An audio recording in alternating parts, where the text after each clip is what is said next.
Olá, gata, garota, menina, mulher. Esse é o Chá de Canela, a tua roda de amigas em formato de videocast. Eu sou Bruna Lima. E eu sou Ana Carolina Matos. Puxa tua cadeira, pega a tua xícara de chá e vem conversar com a gente. Bom, na roda de hoje a gente vai tratar de um assunto que é delicado, polêmico, que é misoginia de homens gays. E para essa roda a gente convidou a professora e antropóloga Denise Cardoso Machado, que faz parte do grupo de estudos sobre mulher e relações de gênero. Obrigada, Denise, pela disposição de vir aqui trocar com a gente, esse bate-papo. Pela presença, né? Obrigada por ter vindo, por ter aceitado o nosso convite para, enfim, comentar esse assunto que é realmente muito polêmico. Eu agradeço, né? Em nome do GPEM, em nome da UFPA. É um assunto assim que realmente é polêmico, mas é pouco discutido por nós. Né? Exatamente. A gente pouco trata disso, mas é muito comum. A gente aqui não percebe o quanto ele está no nosso dia a dia. Isso é verdade, ele é pouco comentado. Assim, foi até meio complicado para pesquisar, para saber mais sobre o assunto. Bom, o que a gente... Por que é delicado? Porque se tratam de dois grupos vulneráveis, né? Nós, mulheres, e os homens gays também passam por situações violentas e tudo mais. Aí é difícil ficar nessa competição, né, de quem é mais vulnerável. Então, a gente inicia aqui esse bate-papo trazendo um pouco dessa complexidade, primeiramente, né, do debate. É muito melhor a gente entender dentro de um processo histórico, ou seja, isso aí é muito comum, muito do inconsciente, a gente nem percebe, né, em relação à misoginia, mas é algo muito comum, de fato. E isso é um processo assim longo, histórico, secular, então a gente já tem evidências desde a Grécia clássica.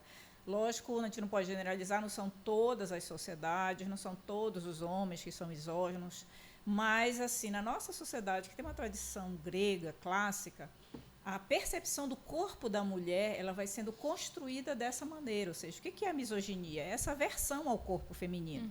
É esse nojo, essa repulsa, tudo que é do corpo da mulher. A misoginia ela é sempre relacionada ao corpo. Ao corpo, né? O corpo da mulher.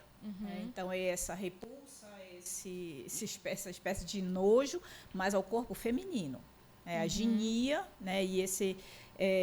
ideia de que o corpo não é muito adequado. Então, principalmente períodos assim, tipo menstruação. Não é à toa que a gente esconde que vamos estar menstruada, que nós estamos menstruadas. A gente nem fala, né? É algo muito oculto. Isso é muito difícil, principalmente para adolescente, né, que está iniciando esse processo. É uma crise total. Eu, pelo menos, digo por mim, eu passei por uma crise. Não queria dividir nem com a minha mãe esse processo. Porque nós aprendemos que é algo que é sujo. Né? O sangue menstrual como sujo, e algumas sociedades ao contrário. Né? Isso é visto como algo muito positivo, é algo chamado aquele aspecto da fertilidade, é um aspecto muito bom do corpo da mulher. Né? Então, seja na menstruação, seja no pós-parto, né? Então, o que nós temos desses fluidos, né? Desses líquidos, eles são considerados como algo nojento.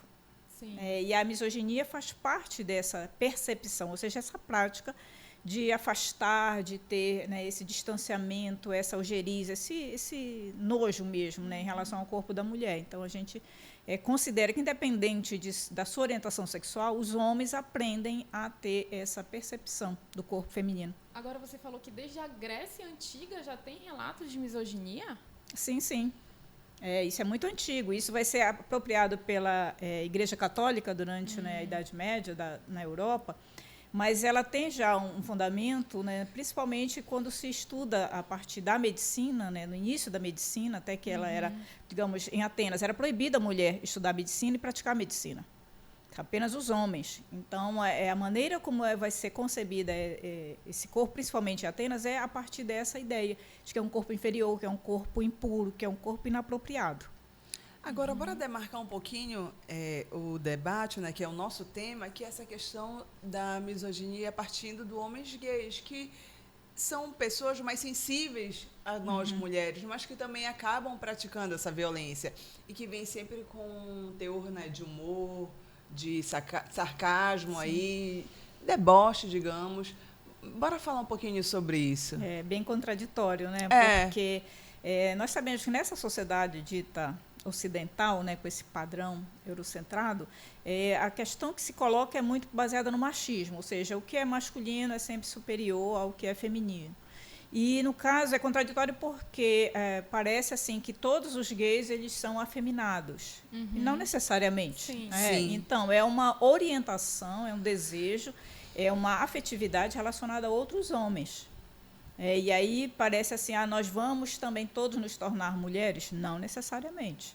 Isso aí já seria para homens que depois vão escolher, ou que vão optar, que vão buscar a sua própria identidade a partir de uma mudança mais radical, digamos. Então, seriam mulheres trans, se tornariam mulheres trans. Mas, nesse caso de homens gays, não necessariamente eles vão gostar.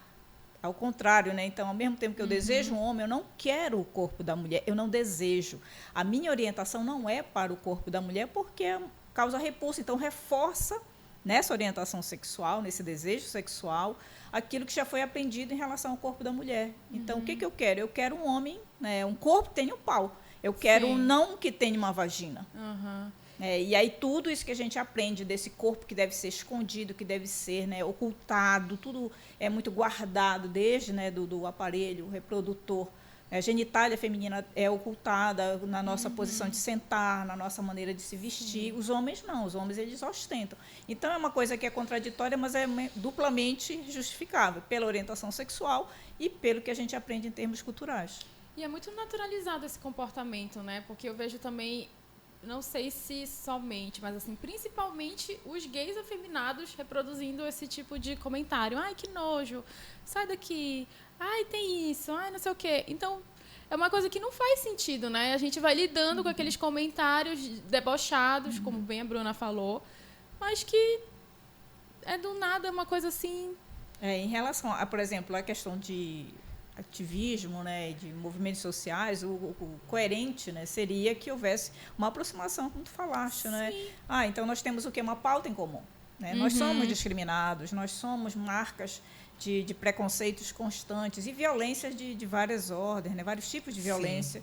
E justamente por quê? Porque eles lembram, né, muito da própria feminilidade. Sim. Os gays são associados ao feminino, Sim. e não necessariamente. E não necessariamente as pessoas que têm essa orientação sexual.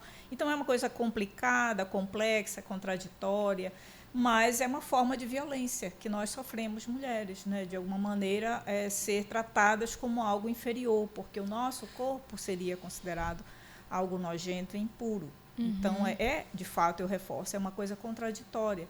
E aí vem então nesse tom de brincadeira, que é uma violência psicológica, é uma forma de discriminação muito forte, ou seja, eu quero me afastar de ti porque eu sinto repulsa por ti. Agora, de onde vem isso, professora? Pois é, isso é um processo, como eu falei, um processo histórico muito longo, né? Então, nós aprendemos isso paulatinamente, né? Então, por exemplo, parto é uma coisa que não é considerada pública, tem que ser guardado, tem que ser reservado. Lógico, tem todas as suas recomendações médicas relacionadas à questão mesmo de manter a saúde, mas também para manter a calma de quem é a parturiente. Mas a gente não fala do momento do parto, não é uma coisa exposta, o corpo aberto. Então, existe também esse lado, mas também essa questão que nós aprendemos ao longo desse século, ou seja, como Foucault, né, o filósofo, chamou a atenção também em relação dentro da filosofia há bastante explicações sobre isso, também na antropologia, de que é um aprendizado e é uma relação de poder, ou seja, se eu te digo que teu corpo é inferior ao meu, eu já estabeleço uma hierarquia que é expressa pelo machismo, que é expressa pelo sexismo. Então, é um conjunto de práticas que nós aprendemos a partir de valores que também são aprendidos. Mas tu acha que nesse caminhar isso já vem mudando? Esse comportamento, a partir dos homens gays, essa percepção, essa agressão, já vem mudando? Eu creio que sim, pelo movimento feminista, né, e principalmente, né, como eu disse também, reforço, não dá para generalizar, né, todos os homens, todas as mulheres, toda a sociedade, mas, de um modo geral, as mulheres estão se mostrando mais em relação à sua própria sexualidade, à sua corporeidade, porque percebem que aí também existe uma relação de poder. Então, por que eu tenho que esconder meu desejo sexual? Por que eu tenho que esconder o meu corpo que está menstruado? Por que eu tenho que me submeter às vontades e desejos de outras pessoas, principalmente no caso do sexo masculino? biologicamente, então nós somos muito marcadas depois culturalmente por essa determinação. Então a gente se nasce uma menina biologicamente, então ela vai receber uma série de regras para serem aprendidas. Sim. Se nasce um menino biologicamente definido, então ele também vai receber as suas normas, como elas devem ser aprendidas. E aí as mulheres estão resistindo, estão enfrentando também um movimento muito amplo, né? Então mulheres negras, mulheres indígenas, mulheres periféricas das cidades, mulheres que, como agora está acontecendo a Marcha das Margaridas, ou seja, os movimentos sociais impõem. Nós somos assim, nós temos que nos orgulhar disso. Seja o nosso cabelo, seja as mulheres gordas, as mulheres velhas, as mulheres trans, ou seja, de um modo geral, há todo o movimento. E aí o ideal seria o quê? Que nós tivéssemos solidariedade em relação a essas pautas. Essa que é a contradição. Se nós somos marginalizadas, se nós somos discriminadas por vários marcadores sociais, então se espera que em algum momento haja uma aliança com os gays também no movimento relacionado a essa superação de violências. Eu vejo assim que apesar desse crescimento, dessa força dos movimentos sociais que tem se mostrado, tem lutado mais, eu pelo menos falando por mim, eu sinto até uma dificuldade de pontuar assim, tipo, ei, para com isso, porque a gente fica naquela dúvida de eu posso estabelecer aquele limite ali, mas aí de repente podem achar que eu estou sendo uma escrota, vamos dizer assim, né? Essa questão de como é contraditório, como são duas minorias ali que são oprimidas de maneiras diferentes, é claro. Eu, pelo menos, já ouvi alguns comentários de homens gays, mas não reagi como talvez eu quisesse ter reagido por conta dessa questão de ter medo de parecer preconceituosa, homofóbica ou alguma coisa assim. Viver em sociedade é complicado, né? Viver com seres humanos é complicado. Por quê? Porque existem muitas regras sociais e a gente não sabe exatamente qual que a gente quer aceitar e no caso, conjugar essa norma, né? Essa norma de conduta para ser aceito ou enfrentar e ser aceito porque eu enfrento. Então, é uma negociação constante, né? Então, comigo e, ao mesmo tempo, com a sociedade, com os grupos dos quais eu quero me relacionar. E aí, geralmente, a gente percebe que essa independência, essa liberdade, eu ouvir primeiro a mim. Isso não se refere apenas à sociedade ocidental, mas a ser saudável é ouvir o que eu desejo, aquilo que me faz feliz. Se alguma coisa me incomoda, eu teria que me manifestar. Mesmo que isso levasse o quê? A ser afastada de um grupo. Mas, ao mesmo tempo, quando eu me imponho, eu ganho respeito. Então, talvez seja a forma da gente dialogar que a gente precisa aprender, dizer, olha, isso me machuca. Mesmo sendo brincadeira, essa brincadeira me machuca. Que sempre vem em tom de brincadeira, então, né? Olha, eu estou sentindo aqui, às vezes a gente não sabe verbalizar, mas eu digo, alguma coisa eu não gostei. Vamos repensar essa brincadeira? Vamos ver se isso realmente está apenas sendo engraçado para ti, porque para mim não. Para mim doeu. Para mim não doeu, eu não sei dizer como, mas alguma coisa me incomodou. Então, às vezes, por esse caminho, eu vou dizer, teu cabelo é ruim. Ruim por quê? Porque tua pele é escura, tu é feia. Meu nariz é largo, é feio. Feio? O que é isso? Né? Isso me fere, isso me machuca. Então, olha, essa sapatão. Eu não posso beijar uma pessoa porque eu a amo, mesmo sendo do mesmo sexo biológico. Então, olha, tu és pobre. Então, são marcadores que a gente vai recebendo e que, quando a pessoa trata de uma maneira discriminatória, preconceituosa, fere. Né? Então, é uma violência que a pessoa se ressente com isso. E aí, o ideal é que a gente expressasse, o que a gente expresse. Né? Dizer, olha, porque eu não gostei. Não precisa racionalizar, explicar, não precisaria, pelo menos. Né? Mas, se a pessoa realmente ela tem empatia contigo, ela vai pensar. Então, é a maneira que a gente precisa aprender a dialogar, que a gente não... Até porque a gente não entende nem o que está acontecendo. Então, é igual como criança. Por que criança sofre violência, às vezes, e precisa desse apoio? Porque ela não consegue expressar verbalmente o que ela está sentindo. Então, ela não consegue, de alguma maneira, racionalizar a partir dessas regras sociais. Então, às vezes, a gente não consegue dizer, olha, eu não gostei, porque eu não saberia dizer nem o que exatamente eu não gostei. Eu só sei que alguma coisa me incomodou. Então, acho que nesse aspecto é importante a gente aprender, não só com os gays, mas todas as relações sociais, a gente ter essa liberdade Pra vida, e né? conquistar esse respeito, porque respeitando a si, as pessoas passam a nos respeitar também. Tem uma questão aí que esse comportamento, né? Vamos focar nos gays, que é aqui que a gente está falando. Em novelas, filmes, tem essa pessoa caricata, né? Aquele gay que faz as brincadeiras, que se torna até, vai lá pro lado do humor, praticando esse tipo de comportamento misógino. As novelas estão aí, né, para mostrar. Tem muitos personagens, inclusive, que já passaram aí. Até o Félix, né? Aquele Félix, eu acho que ele era super misógino, super... O Porque nessa exemplo, né? figura, né, essa figura aí estereotipada, né, caricata, tá demarcada, é uma marcação também. É uma maneira, né, de trazer de maneira ridícula, né, engraçada às vezes. E as pessoas acabam reproduzindo. Porque vai muito pelo humor, né? Então é aquela Sim. coisa que eu posso fazer isso porque é uma brincadeira. E entra numa outra questão, essa questão aí do humor, porque os próprios gays reclamam de se sentirem para a sociedade como chaveirinhos dos héteros, né? E aí, mas é complicado porque muitos, não vou dizer jamais todos, mas muitos se colocam nesse lugar do humor, de fazer o deboche com o outro, mas ao mesmo tempo eu acredito que isso também deve incomodar, porque sempre se colocar ali naquela posição do fantoche, né?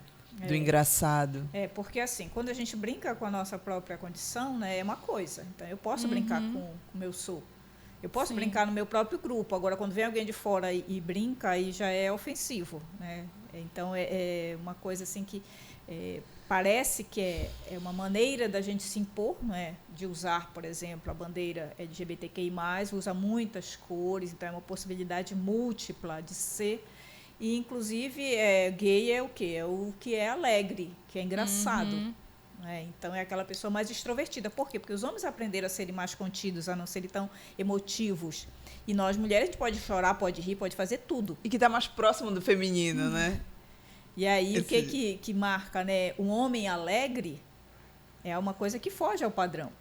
Um homem que expressa os seus sentimentos, as suas emoções, é algo que fere, que foge muito desse padrão. Então, é isso que a gente está chamando, né, de contradição, ou seja, como é que pode? Eu sou esse homem gay, mas eu quero ser reconhecido pela sociedade dessa maneira, mas, ao mesmo tempo, eu não gosto como me tratam.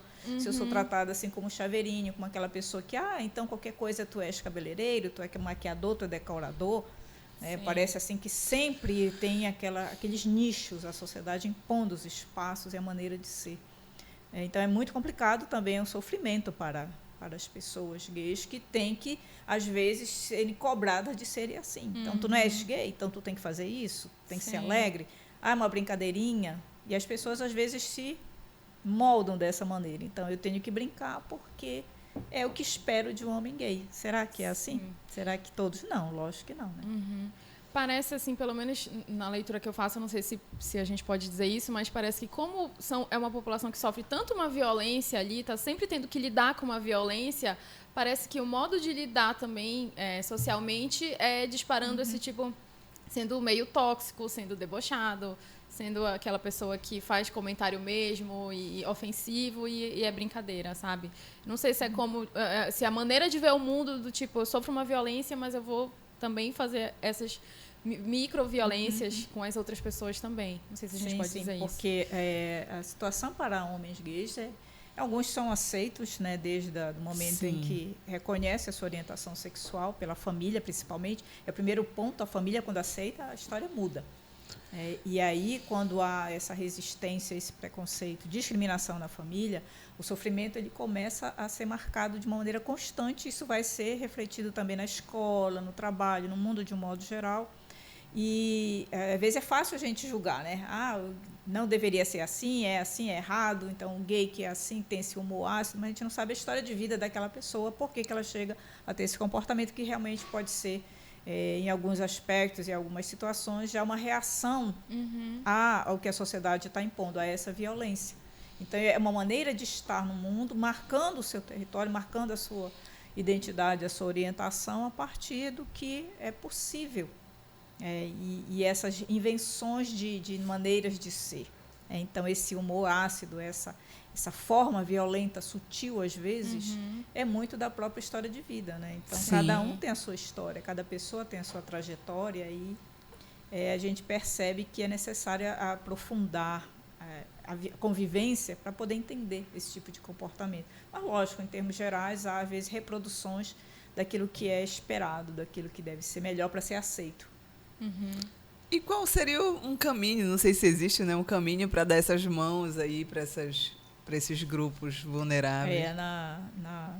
Acho que na sociologia a gente trabalha muito com a questão dessas regras sociais, né? Conhecer, ter mais consciência, um período assim que a gente marca de leitura crítica da sociedade, né? Que não é incentivado, né? Não é à toa que sociologia e filosofia são tiradas dos currículos escolares quando tem algum momento assim mais autoritário, justamente porque a sociologia permite essa visão mais crítica junto com a antropologia, a política. Mas na filosofia nós temos muito essa leitura de mundo que é marcada por esse diálogo, né? Então, o diálogo que se estabelece, por exemplo, quando eu vejo uma pessoa, eu considero como uma pessoa, de fato, digna de respeito. Quando eu a vejo como objeto, como uma coisa, aí não tem como estabelecer o diálogo. Então, a gente precisa reconhecer no outro que o outro é um igual a mim, que merece respeito. Enquanto eu vejo como inferior, como uma coisa, um objeto, aí não se estabelece o diálogo. Então, é necessário a gente rever um pouco, né, e se posicionar, né, de maneira que eu exija respeito. Olha, eu sou um ser humano, eu sou um ser vivo, então eu mereço respeito. Só que a gente é levado ao quê? Não, eu tenho que aceitar porque eu sou assim mesmo, porque eu sou inferior, eu sou feio, eu sou diferente, divergente, né? Então, é algo que dificilmente vai ser superado de maneira completa, porque os seres humanos estabelecem relações de poder, de micropoderes. Então, estabelecer a minha vontade em relação a outra pessoa. Eu quero que a minha vontade prevaleça. Então, dizer assim, não vai mais ter isso, é alguma coisa praticamente impossível, né?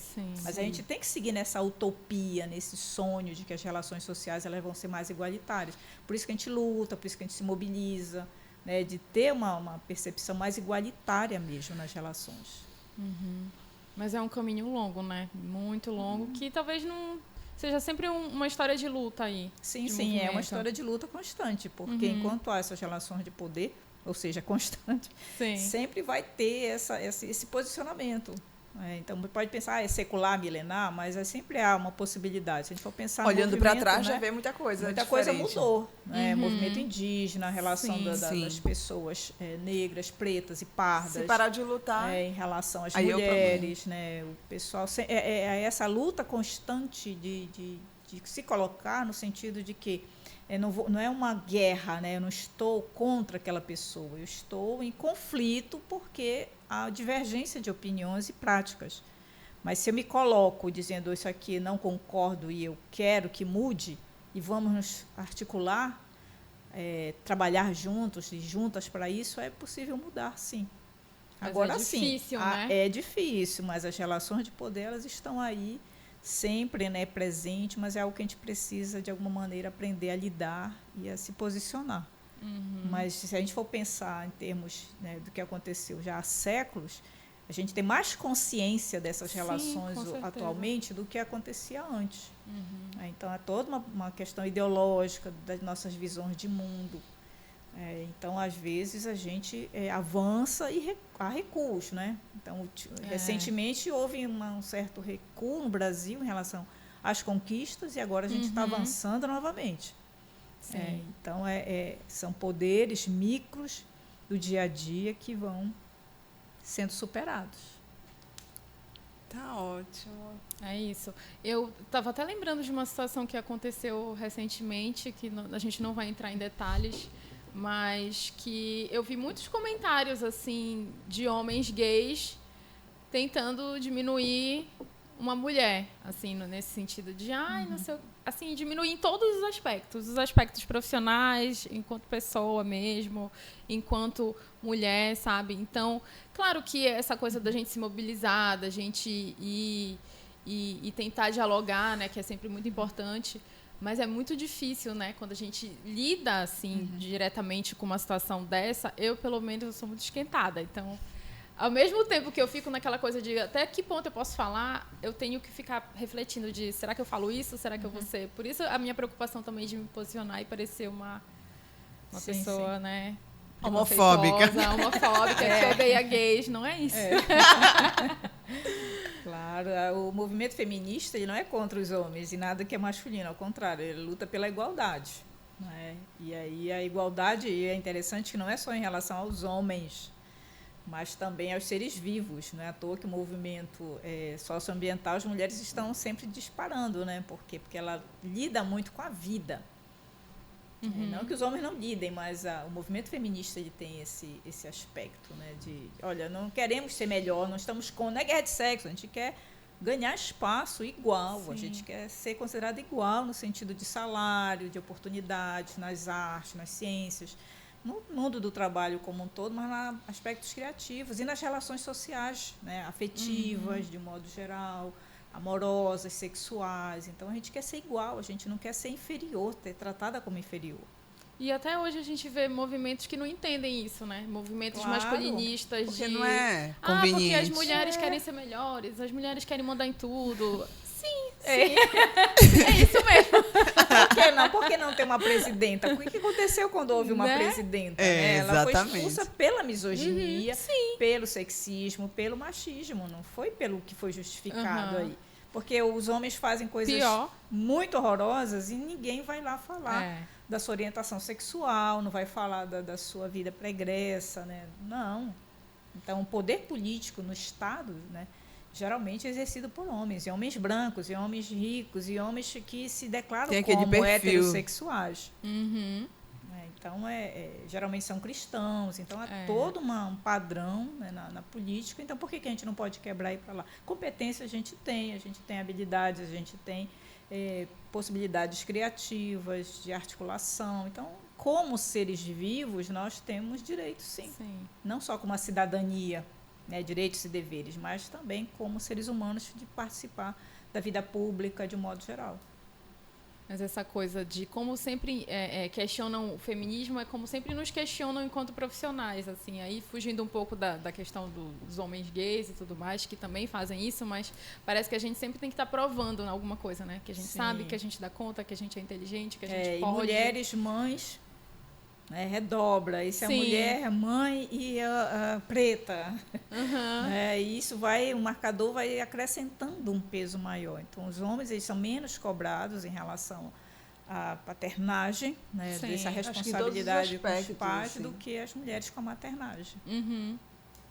Sim, né, é como se você já nasce com uma marca que socialmente é mais aceita se for do Sim. sexo biológico, né, homem. Sim. E ao longo da sociedade, né, nós vamos vendo que outras marcas vão sendo acrescentadas, né, nessa. Conforme a gente vai crescendo, a gente vai Vai somando aí, né? essas percebendo, marcas. sim. Coitado, se então for você botar tem- uma corrida aqui do homem com a mulher, vai ver como... Tem uma os outros pensadora, estados que né, a aparecem. Catherine Walsh, que ela...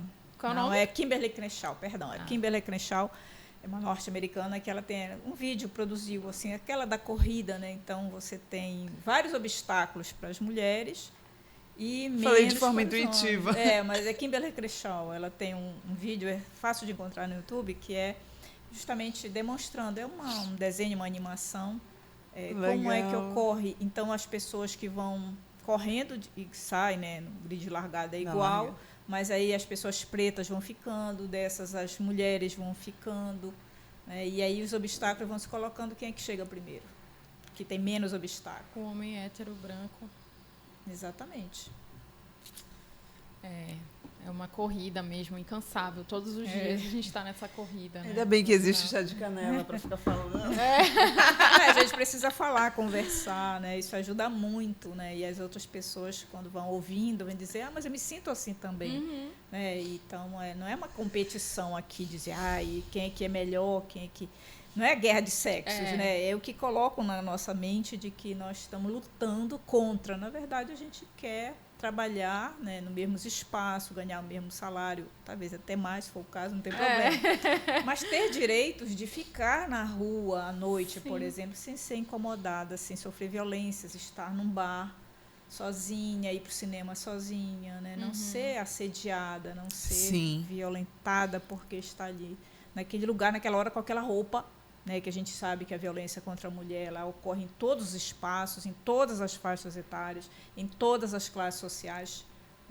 Então, e é mais uma contradição, ou seja, eu repudio esse corpo, mas eu desejo esse corpo, porque para muitas pessoas ele é uma coisa que é para satisfazer uma jogar necessidade. fora. É um objeto, há uma objetificação desse corpo. Também assim, eu desejo, mas eu repudio. Eu quero, Sim. mas então eu vou usar porque eu preciso, mas eu vou. Jogar Como se fosse fora. um mal necessário. Né? Com certeza. Resumindo, homens melhorem, porque A gente está no pé. Eu acho que é importante, sim, essa relação assim, um pouco mais afetuosa e respeitosa. Né? Então, esse tipo de comportamento só ajuda.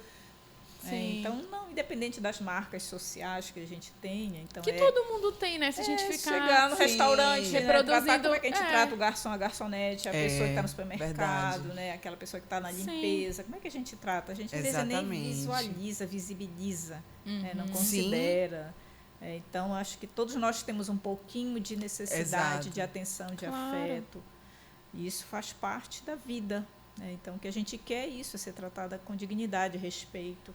Não ser tratada como algo nojento. Isso é uma coisa que entristece, e a tristeza causa doenças, né? É uma violência que a gente sofre. Então, seria ideal que o corpo nosso fosse respeitado.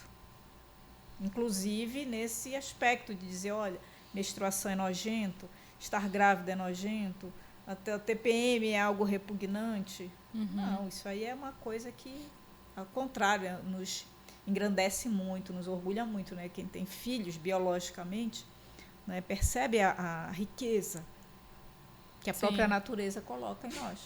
Né? Então, e ainda tem isso, e se não quiser, parece assim, tu serve para quê? Se nem filho tu quer ter. Então, é uma coisa assim absurda. Né? Quando está grávida, quando está no pós-parto, quando amamenta, quando está menstruada, é sempre algo nojento. Essa é uma coisa que tem que se esconder. A gente não pode amamentar em público. Porque mostra o seio, porque é uma coisa, né, animalesca.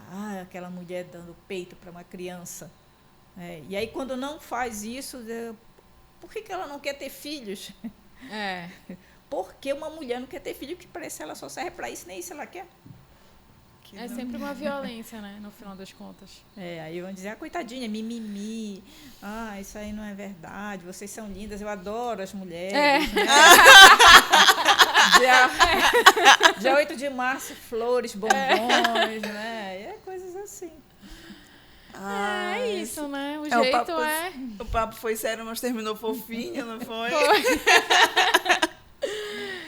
Porque nós somos fofas. Nós somos fofas. Leoas, feras fofas. É isso Gostei. mesmo, professora. Obrigada pela sua presença, a gente adorou o papo. Obrigada pela disponibilidade. Conversar é com geminiano mesmo. Geminiana. Minha mãe é gosta. geminiana, ela gosta mesmo de conversar. Minha lua em gêmeos. Ainda mais antropóloga, historiadora, aí já tem muita história, muita coisa para observar, já vi.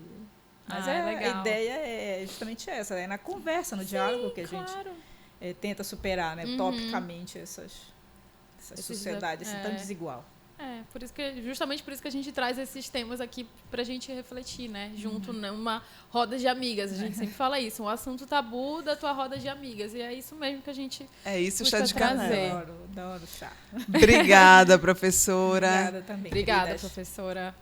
Foi muito bom. Bora lá, Ana, para esse encerramento. Quem quiser acompanhar o Chá de Canela é pelo liberal.com, pelas... Liveplay, YouTube, né? De liberal.com. Isso.